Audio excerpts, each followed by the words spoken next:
if a person loses something in a busy area, even if there are identifying signs, the assumption is he despaired, and therefore if you find it, you can keep it in theory, even though of course we discussed how people are really careful and try to give it back anyway.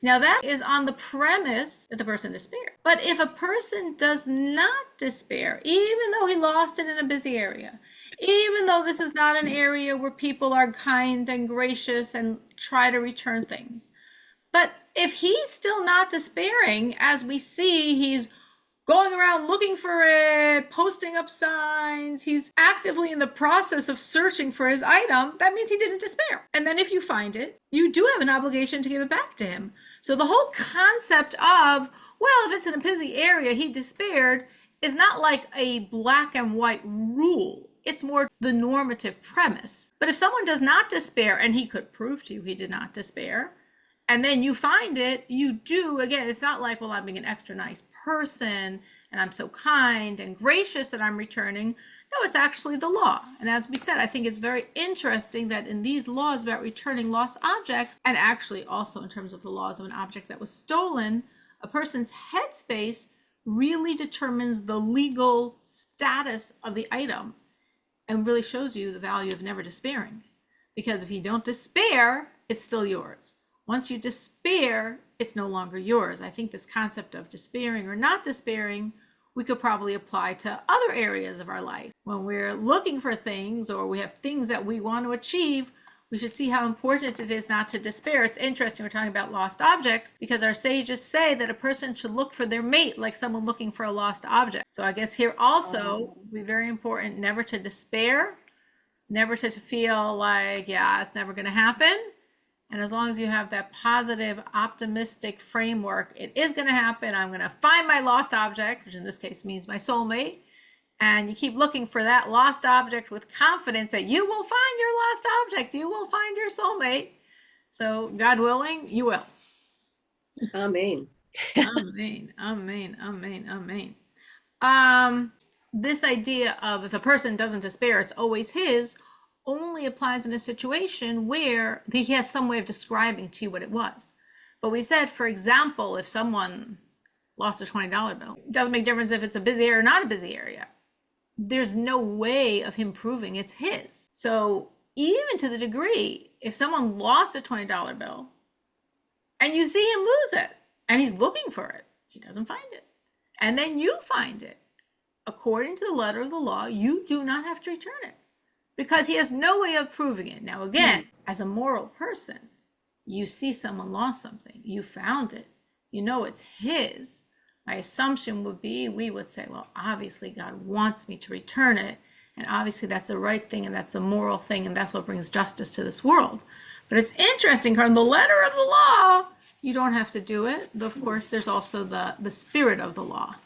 And I remember, like Dixie was saying, whenever she finds lost money that she has no clue whose it is, she always says, okay, there's an opportunity to give it to charity.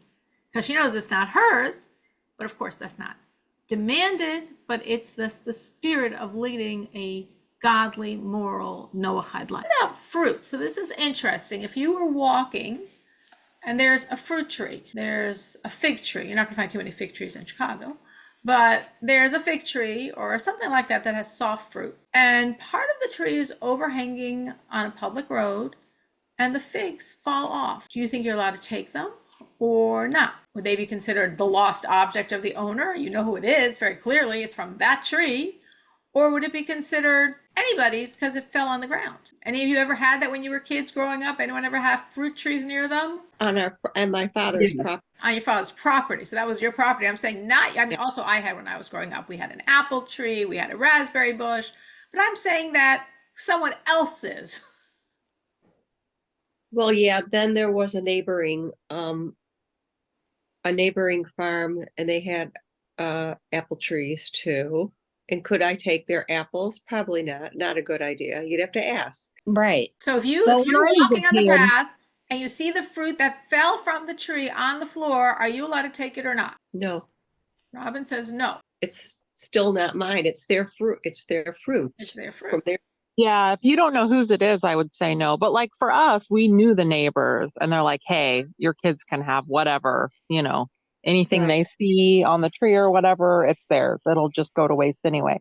It was So we had, it was a given, so you enjoyed. yes, right. But I would never as strangers. Right. So it's Sabra, what do you think? I would ask. You I would ask. So the Mhm. law actually is that if it's a soft fruit, that when it falls, it gets ruined. The assumption is obviously if it's hanging still on the tree, you cannot touch it, even though the branch is overhanging in public property and you're not going on their property to get it. You're not allowed to touch it. It's still in the branch and it's definitely not your tree. But if it's a soft fruit that when it falls, generally it gets squashed and ruined, and especially because people walk on it and animals tend to eat them. So if you find such a fruit and it's still edible, we're told you're allowed to take it. And if the owner was careful, he would pick it up and wouldn't let them rot there. But if it's a hard fruit, like an orange or an apple, which hopefully does not get ruined when it drops and is not going to get squashed by people's feet, then even if it falls on public property, you can't take it unless you know the owner gives permission. Now, again, sometimes owners do give permission for anything that's going to fall there because anyway, they know the animals are going to get it and people are going to walk on it and it's, pointless. And sometimes they don't. They say, no, this is mine. Don't touch it. So you would sort of need to know. But in general, if it's a soft fruit, you do have that. Now, we also have on our block, I don't remember what type of tree it was. There's some tree at the end of my block. And it was on private property, not public property. And I know the owners tell my kids, whenever you want, come and take the fruit. I don't remember what fruit it was. And Danielle, you're saying you had the same deal when you were growing up. So gracious neighbors often do things like that, but definitely it's a good idea to ask. In the context of the lost item, the assumption is that the owner of the soft fruit like figs despairs of the fruit that fall from the tree into the public area. Now, if those same fruits fall on his field, even though there's still animals that are going to eat it and they'll probably get ruined by falling, you're not allowed to go on his field and take it. It's only this combination of factors that it's a soft fruit that probably gets ruined when it falls, and it's in public property and it's no longer on the tree, that you're allowed to assume what we call despair. The owner's despairing that any of those fallen fruits will be good and therefore worth saving. And that's why you'd be allowed to take them. But if it's like an apple, we don't assume that despair unless the owner explicitly says, because an apple could fall and still be good sometimes. And therefore, we're not allowed to touch it unless he gives permission. Now, if someone intentionally abandoned his property, he takes a wallet and he throws it on the street, or he opens up his barn gate and his horses walk out to public property, that is considered like he despaired. He's saying, for whatever reason, I don't want any of this. Now, if he did the same thing, but the item stayed on his property, you're not allowed to take it. We consider it stealing. Meaning, if the owner said, "Oh, I'm so mad at life, I don't even want anything," and he takes his wallet and he throws it, but it doesn't go on the street. It's still in his yard. Can you go and take it from his yard? He said, "I don't want this," and he throws it and it's in his yard. Can you take it? Nope, you cannot. Even if he's saying he despaired from it, saying it's ownerless, it's still on his property, don't touch it. He opens up the barn door, but the animals just stay on his property, you can't take them. They're still on his property. But if those animals leave his property, as eventually they will, if that wallet goes to the street, as it might, you are literally allowed to take it. We gave an example before of things that the person for sure would despair would be, let's say something got like lost at sea, something fell over a boat into the ocean. So the owner is like, okay, no way am I ever finding this. You find it. It has identifying marks on it. You can find the owner. You do not have to return it. You could choose to. That's a moral, amazing, wonderful thing to do. But because it got lost at sea, the thought is 100% he despaired. You found it in the belly of a fish that you cut open. Somehow you could figure out whose it is. It's 100% legally considered yours because he, of course, 100%. If someone was in a situation that was dangerous, like a fire, and the owner it was dangerous, he wasn't going to go and rescue his possessions, and you go into the fire and take out his possession, from the legal Noachide law perspective, you can keep it. Obviously, you could choose to be a good person and give it back to him. But literally, it's viewed as the same thing. He despaired. He said he can't do it. He said it's owner. It's like, in essence, he's saying it's ownerless. So you're saying, no, I could risk my life for this. I'm not saying you should risk your life for possessions. I could risk my life for possessions. You can literally be allowed to keep it. There was an interesting case. This wasn't with possessions.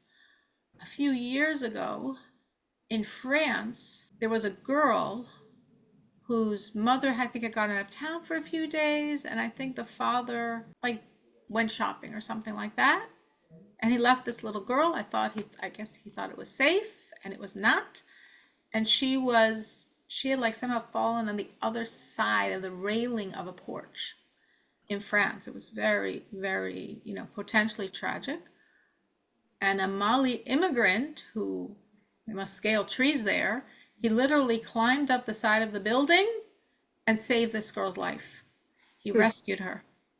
I don't know if any of you remember, it was a very newsworthy thing. And they, of course, nowadays, all the strangers had took videos of this person who literally risked his life to save this child. So of course here, there's not possessions or anything like that involved. But in such a situation, if it was items and not a human being, according to the Noachide law, he's risking his life to do it. The owner's not going to risk his life to do it. Literally, it could be his. Again, a person could say, well, no, I'm a moral person. I'm not going to keep something, even if I'm technically allowed to, because I wouldn't feel right. I wouldn't want to do that. But God's saying, you're allowed to. Can you think of other situations where, as a Noahide, you just go beyond what's required of you, beyond the letter of the law in terms of what God's asking for you as a Noahide? No, nothing's coming to mind, because a lot of times I see Noahides will go even beyond what God's asking. But here it's a very clear case where God is saying, you risked your life for it, it's yours. You say, no, I wouldn't feel honest. I want to give it back to the person. Totally, of course. But from the letter of the law, it would be considered upright for you to keep it, though. Again, you could say, I'm going beyond that to be even more moral, because it would feel more moral to give it back. So that was, I sort of briefly covered other laws. Of course, there are many, many, many, many laws about returning lost objects. I wanted to touch today also on this idea of areas of honesty where we can't say it's black and white dishonest, but we're still going to say don't do it. because honesty is such a precious thing. We have to be so careful with it that once we get into like a gray area, we're like, stay on the side of safety, err on the side of white, err on the side of being maybe even more careful than you need to be. The general principle behind these rules is, in a situation where someone else might, so to speak, feel he was robbed, even though technically he wasn't, as a Noachide, there's room to say, this person really wasn't wrong, but he feels he was wronged already. We have to be careful. We have to be sensitive. Going back to trees and fruits, if you were outside, ownerless field, nobody owns it, and you see a tree, and you're like, oh, those apples look delicious. I'm just going to shake the tree. The apples will fall down, and I'm going to pick them up, and I'm going to come home, and I'll make apple pie and apple sauce and apple cake. Oh, wow. So many apples for free. You shake the tree.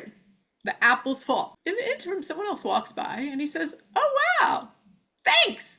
And he starts picking up the fruit and putting it in his basket. Is he allowed to do that or not? You did not touch the apples. Nobody owns this tree. You're not taking it from anyone. You go, you shake the tree, you shake the branches, the apples fall. Someone else comes and starts picking them up and putting it in his basket. Is he allowed to do that?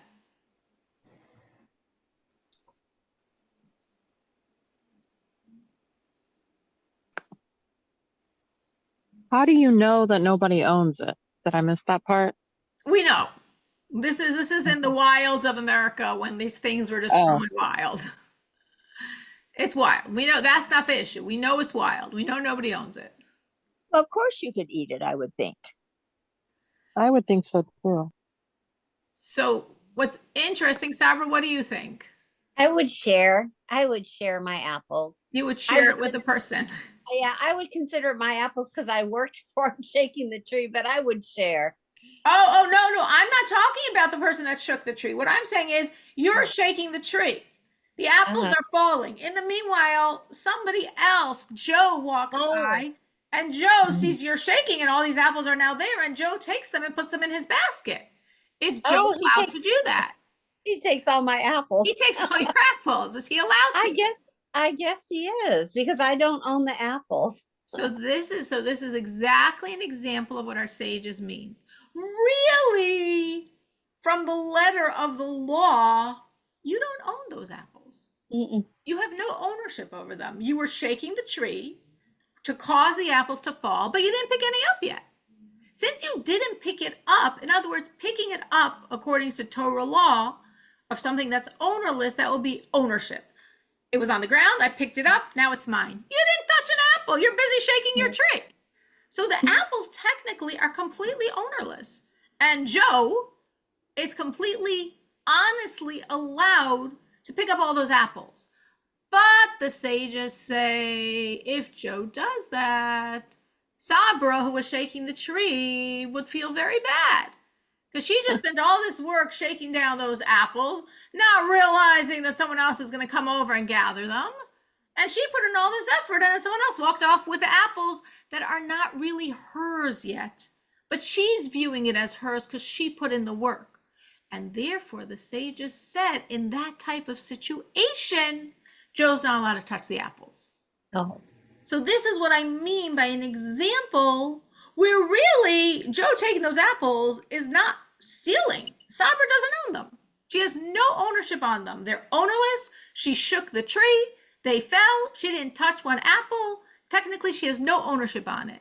But since she did the work, she would feel victimized. She would feel, hey, I just put in all this effort to shake down all these apples, and then Joe comes and, so to speak, steals my apples, even though they're really not technically mine yet. So to avoid that negative feeling, the sages said, nope, a Noachide, Joe's a Noachide. He's not allowed to touch those apples. Even though they don't really belong to Sabra, they belong to her enough that we're not going to let someone else take them. So that's an example of like a situation where Joe would not be stealing if he took the apples. They're not Sabra's. She didn't touch them. She doesn't own them yet at all. But there's this feeling there that she would feel wronged if someone else took the apples. And our sages are respecting that. They so much want a society of honesty, of honor, of respect, that our sages are saying in this situation, don't touch them. They're not technically hers. We know they're not technically hers, but don't touch them. If there's a ownerless object, okay, it's ownerless. It's a $20 bill that has no signs on it. And it is within 6 feet of you. You see, within 6 feet, that $20 bill. Ah, you're so excited. Or maybe it's a $100 bill. You're even more excited. You don't yet touch it.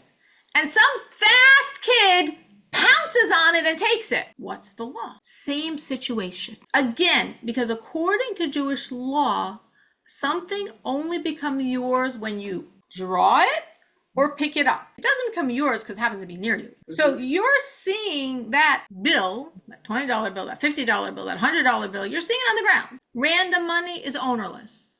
And it's not even, well, if I'm especially honorable, I'll return it, because you have clearly no clue whose it is. It's just a gift from God. But you didn't touch it yet. So it's not yours. But it's within 6 feet of your parameter.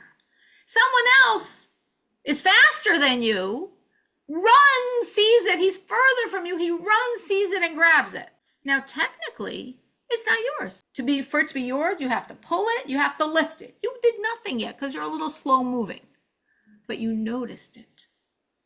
Our sages say it's within 6 feet of you, meaning you being the center of like a 6 feet from all directions. Already, you view it as yours. In your heart, it's yours. You're excited about it like it's yours. So the sages said, don't touch.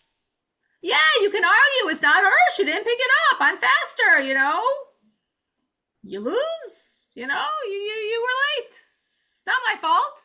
The sages say, technically you're right, but we don't do it. because we want to promote a society of honesty. We want to promote a society of respect. We want to promote a society where people feel safe and honored and comfortable within their honesty. And therefore, even though technically it is not yours yet, it's within your 6 feet, you know, your personal moving box of 6 feet in all directions, nobody else can touch it. Now, of course, if there are 2 people and it's within 6 feet of both of yours, then I guess whoever gets it first gets it first. But we're saying here in this example, you're the one within 6 feet of it, and the other person just made a mad dash and grabbed it. No, if he's a Noachide, he can't touch it. It's already yours. That concept only applies in an area that's pretty open, that you could say this is within my 6 feet. Meaning, like if you were in an open field, you were in a park. Remember Danielle was talking about a park last week. So you're in a park and you look down and within your 6 feet is whatever. No signs. Again, the simplest I know something that has no signs is cash. Cash, ownerless. I have no clue who it is. It has no signs. It's considered technically ownerless. It's within 6 feet of me. It's mine. I didn't touch it yet. Nobody else is within 6 feet of it. It's mine. Someone else runs for it. According to the laws of Noah, it's mine. If you're walking on a busy street and there's, 20 people within the same 6 feet, then this wouldn't apply, because whose 6 feet is it? Mine, yours, hers, his? So then we can't start figuring it out. But if it's in a clear-cut situation, like in a park, like in a field, like in a situation where these are my 6 feet, then literally, even if you didn't do anything yet, it's yours. But if it was like on a street, you look on a street, there's plenty of people walking, and you see a little bit ahead of you a $20 bill or a $100 bill. Now you're like, there's no way I'm going to reach it before someone else.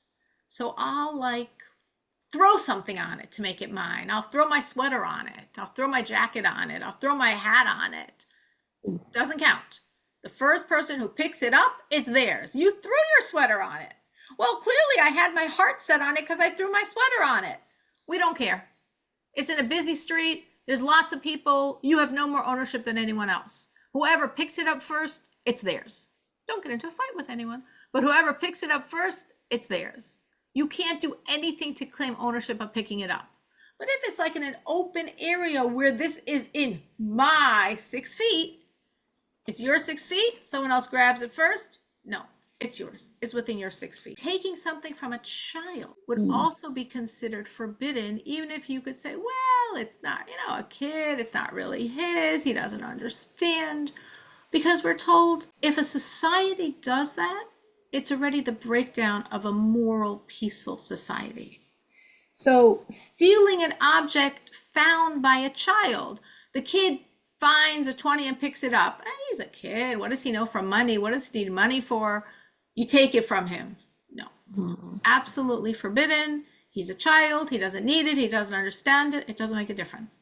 He found it. It's his. And once we start allowing ourselves to do that, we break down society. If the child is old enough to understand, if the child worked for the item, or if the child received it as a gift and he understands its value, well, then obviously you're stealing. But we're saying even in a situation where he's a little kid and he doesn't know its value, he picked it up, he really doesn't even know its value. He's a little kid. So can we say you're stealing from him?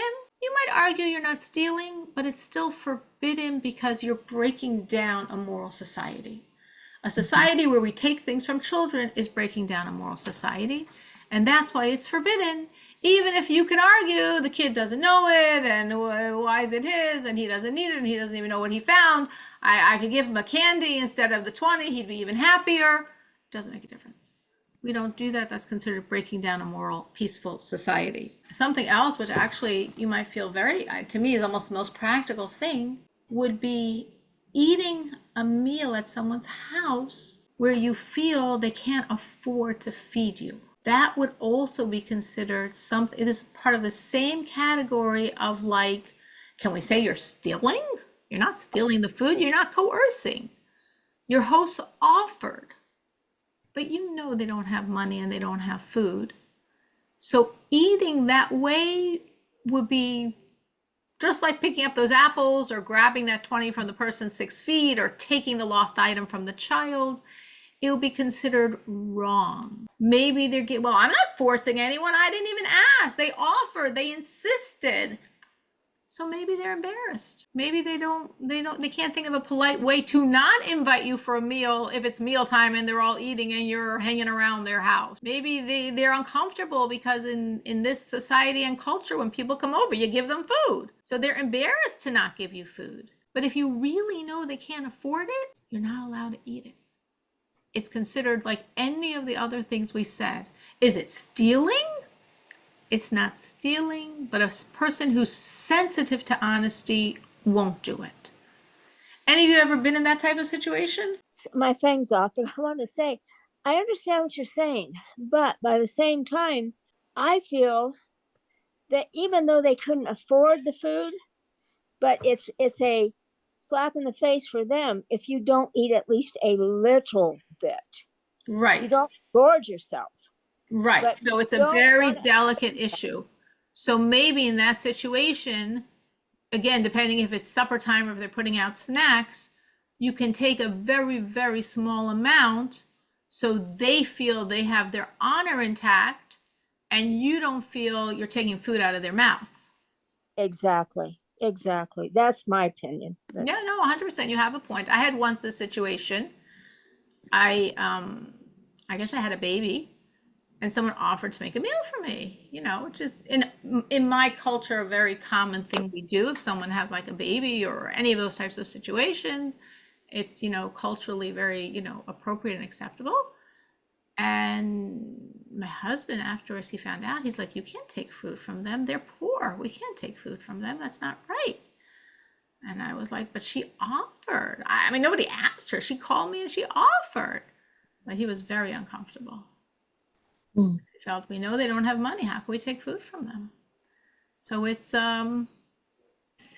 sensitive. It's really a question, a catch-22 is what I want to say, because you offend them if you don't. I know when people come here, and granted, I might not have enough, but I offer them to come and eat with me. It offends me if they don't. I'm offended because it's a mitzvah for me to feed people that come to my house. So it's your mitzvah to feed and it's their mitzvah to not eat. Well, to only, maybe they should just eat a tiny bit. Right. But Absolutely. for me, it's very upsetting because a connection to our souls is eating. And so when we like people and we want them to come, we want to share no matter what. We want to share the last bit we have if we have to. So But the other person doesn't want to eat your last bit, but maybe when you're putting it out, you could put out something that you happen to have a lot of, Yeah. Well, that's it.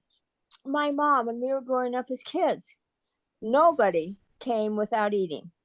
I mean, she had to make it, and we didn't have a lot, but she made sure you came, you ate.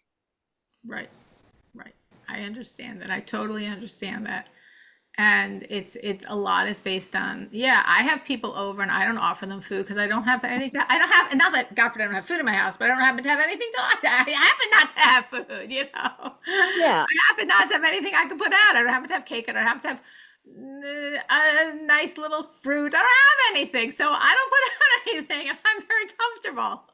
But I totally understand that sense of like not being comfortable and really wanting to put out food, which again, for most of us, people wouldn't think twice. If I go somewhere's house and they give me food, I don't think twice, oh, they can't afford to give it to me. But I guess there's a sensitivity here. Mm-hmm. If you know they don't have, to be sensitive. And I think what Dixie is saying, but you also have to be sensitive to the people's feelings. And that's why you have to, I think she's giving a very smart idea. Eat a little, you can make a lot of crumbs on your plate. So they feel you ate.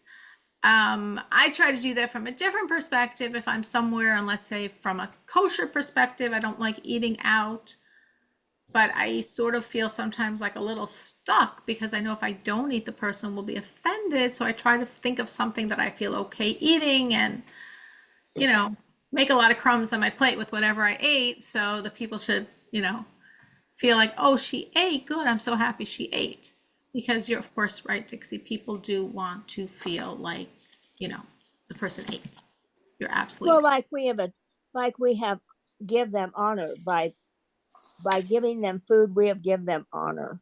Right. And you want Because the honor that's the to be great, accepted. well, exactly, because that's the greatest thing we can do is give up our food or our time or whatever.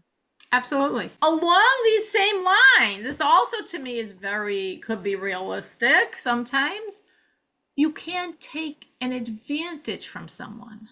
Meaning, if you're in line, you can't butt ahead in the line. Is that stealing? Well, it's taking the other person's time. It's taking the other person's advantage. So you're like, oh, I would never butt into a line. But like I know for myself, it sometimes happens when I'm driving because I don't realize like, oh, there's a reason why all the cars are on one lane and I'm on the other lane. And then like, oh, that's the lane I need to get into. Oops. I don't know if I'm the only person that ever happens to, but like, well, now I need to cut into that line. So it's a big problem. It's a big problem. You're not allowed to do that. What am I taking? What am I taking from them? You're taking their time.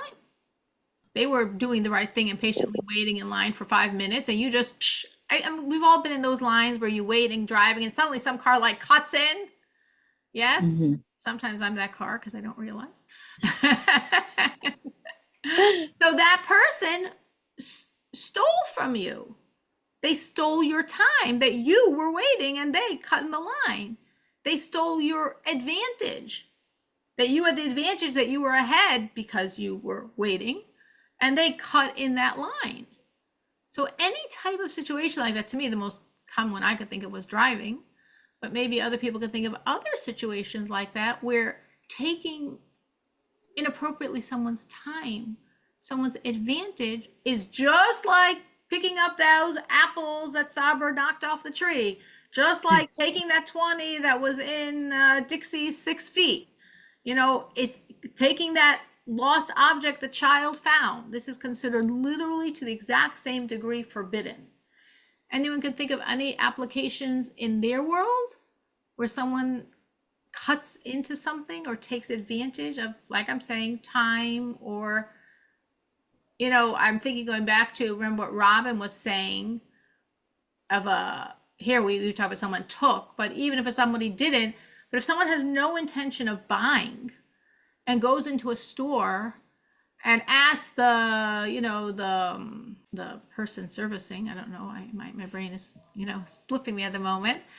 But you ask the person there, oh, can you give me this outfit? Oh, let me try on this, or return that, and you have no intention of buying anything. You're just enjoying. That would be exactly the situation. You are stealing their time. Now you can say, what do you mean I'm stealing their time? They're paid. They're hourly workers. They're getting paid. No. You're taking advantage of their time. You're taking advantage of their knowing the store and this and that when you have of course, you sometimes spend a half an hour, you don't find anything. You sincerely want to buy, you just didn't find anything. But if you had no intention of buying, it would be forbidden. It would be this exact same idea. You might be, think, Sabra? sorry, you might be stealing their commission, their opportunity for another commission. Absolutely. You'd be stealing their potential commission of another person who actually is planning on spending money. Absolutely. Anyone else can think of these type of situations we could be in that you don't think of yourself as stealing? And it's not technically stealing, obviously, but God says, no, I want a moral society. I want a wholesome, honest society. And these actions are not appropriate in a moral, wholesome, honest society. Well, like when you're in the supermarket and you're in a hurry and you're really not paying attention and you accidentally cut in front of somebody that's going to was heading to the line and you go first. Absolutely. And I feel bad when I do that. And actually, I usually end up saying, oops, I screwed up. You're first. But it happens. And sometimes it's not clear the line. I know a few times I'm like, oh, where's the line? Who's the line? I don't even know sometimes in certain settings. Yeah. You're not at all trying to cut, but sometimes unwittingly you do. Well, there'll be a line clear back into the aisles, and then there's an open space. And so you get in the open space, and it's like, oh, because the person says, hey, we're back here. It's like, oh, okay. Gambling would be considered a similar issue. Gambling is not, I'm not talking about someone cheating, just honestly gambling. Honestly, gambling is not stealing, but it's not something a Noahide should do. It's not something appropriate for a Noahide. It's not something that fosters a productive, honest society. It's a type of behavior that leads to a dishonest, corrupt society. And therefore, a Noahide shouldn't do it. Raising animals that are dangerous to small children is also, like I was thinking, let's say like, I know some people argue this, but let's say like a pit bull. You know, again, what am I stealing? It's just like, it's dangerous. Well, you never know. There's always the horror stories. You never know. So we're told a Noahide should not raise an animal, a dog or any other animal that would be considered dangerous for a small child if it was loose, because you never know. And again, a Noahide is fostering a good society, an honest society, a peaceful society, a positive society, and those types of creatures could make it a dangerous society. Anyone ever been in these types of situations where you've seen this with dangerous animals? Oh, yeah. In fact, especially even now they're releasing the wolves back into the wild. Well, they're taking the ranchers' cattle. They're taking, they kill for the sport of killing.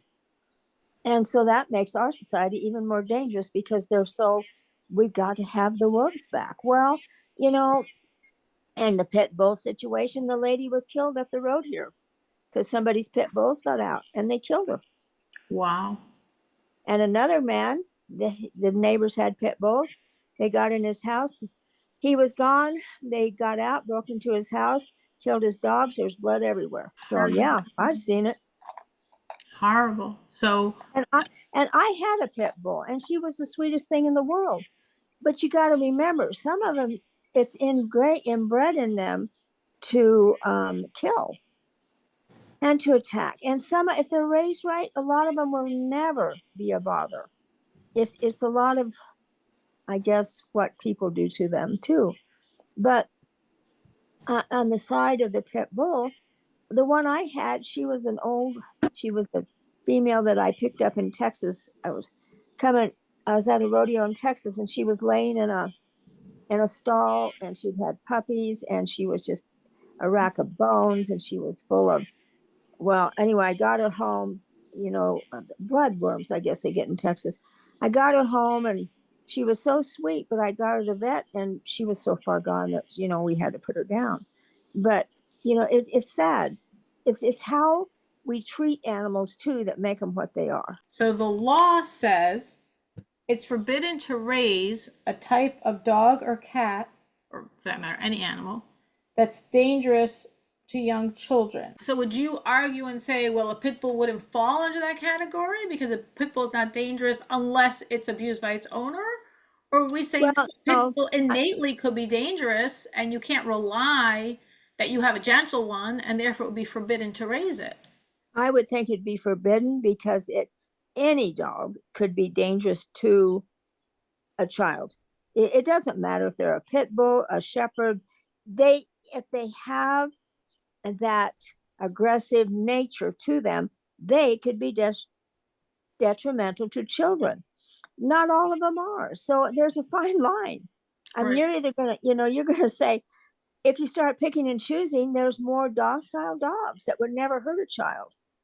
But then you've got the guard dogs, the shepherds, for the police dogs, and the pit bulls make great companions for, I forgot what they use them for. They're really wonderful. Every dog, every animal could have that gene in them if they are bred. I guess what I'm trying to say is some animals are more docile than others. Right. It's same with horses. It's same with cattle. Every animal has the tendency to defend itself. That's a fight or flight, you know. So you can't just name one dog and say But what it's we're dangerous. saying here, then what you're saying is that the breed, if in general this is a breed that in its nature could be aggressive, could be dangerous, even if you're going to say, well, I'm going to train it properly and I'm going to give it love and care and make it gentle, but according to this law, you're not allowed to do that. No, and You're you not allowed to shouldn't. have it because who knows, and God forbid, like you're giving all these horrific examples where it happens. Anyone else has seen this besides Dixie? Yeah, so some dogs too, like just focusing on dogs, have the ability to actually really seriously cause damage versus maybe a smaller dog with a smaller jaw who could potentially maybe bite, but not cause as much harm. Like the larger dogs with the larger jaws that, we've all heard horror stories about them killing children or harming children. And you can just tell even when you look at a dog, like, wow, that dog could really hurt me, whether they're docile or not, or that dog, he could maybe bite my ankle, but I'm not too worried, right? Right. I'm actually really passionate about this because everybody always asks us why we don't have a dog.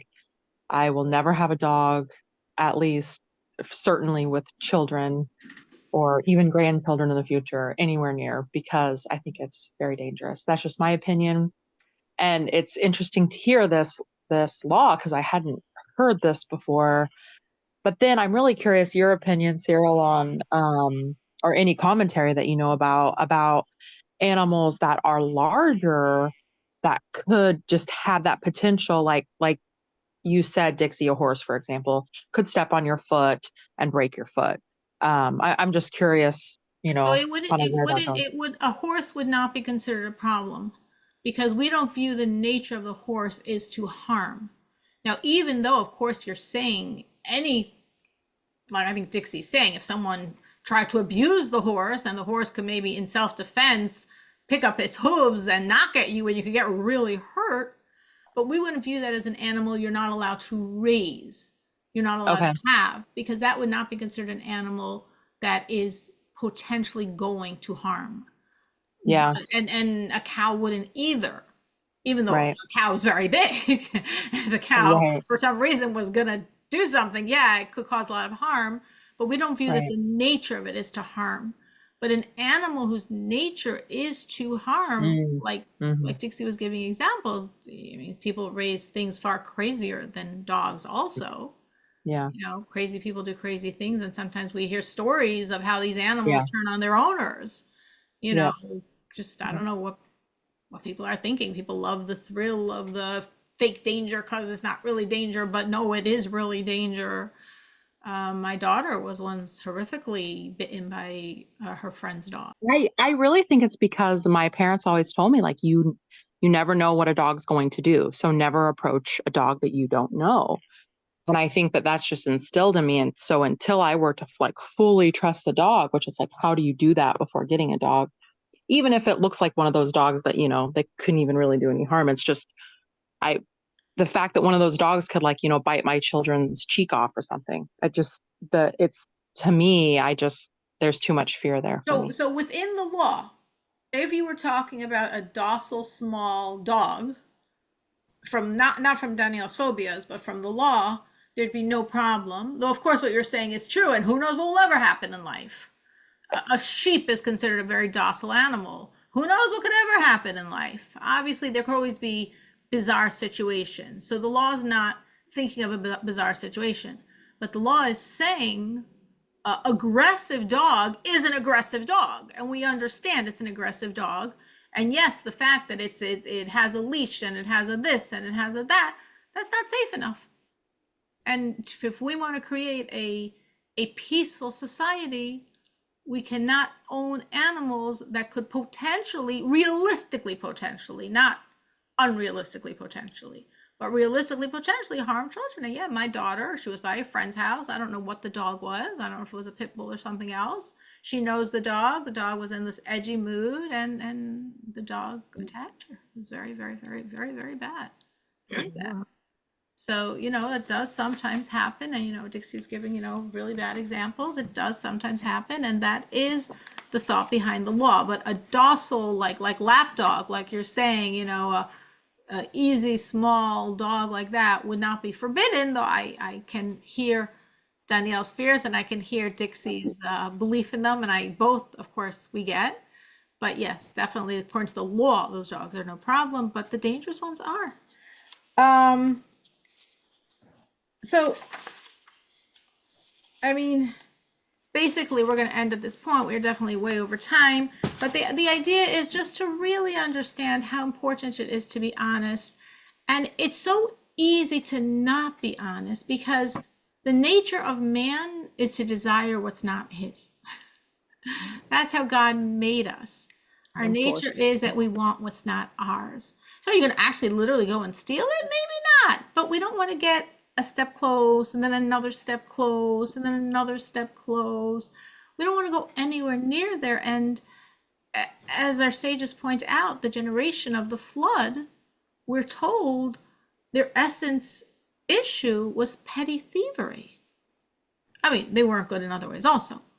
But what sealed the deal, why that entire generation was destroyed, was for thievery, was for dishonesty, which just is always brought as such an example of how God wants a moral world, an honest world, a world where people help each other and support each other, and even go like all these examples we were giving here of things that you can't exactly say are dishonest, but we're still so careful to create a honest, moral, peaceful, upright society. And each one of us in our own world trying to generate that energy around us.